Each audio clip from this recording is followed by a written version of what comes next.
Hello guys, আজকে আমি ভাইয়ার কাছ থেকে আইফোন চাবো, দেখি দেয় নাকি। যাই টিস টিস টিস টিস টিস টিস টিস টিস টিস টিস টিস টিস টিস টিস। ভাইয়া ভাইয়া, কি সমস্যা কি তোর? এদিকে আইসোস কেন? ভাইয়া ভাইয়া, আমার একটা আইফোন লাগবে, আমাকে আইফোন কিনে দিবা? কি তোর আইফোন লাগবে? তুই সব কি বলছিস? তুই জানিস আইফোনের দাম কত? যা, আমি তোকে আইফোন কিনে দেবো না। যা, তুই কি করবি কর, যা। তুমি আমাকে আইফোন কিনে দিবে না? তাহলে কিন্তু আমি মরে যাবো।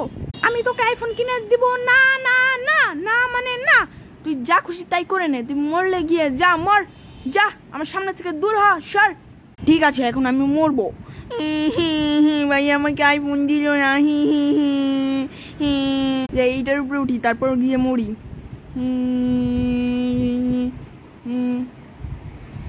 তুই এখন লাফ দিয়ে মরে যাই। আরে না বোন, তুই এটা কি করলি? তোকে আমি আইফোন দেইনি, তাই তুই মরে গেলি। না বোন, না না, তুই মরলি কেন? উঠ বোন, আমি তোর জন্য আইফোন নিয়ে এসেছি। নে বোন, নে নে, এই যে তোর আইফোন। উঠে যা।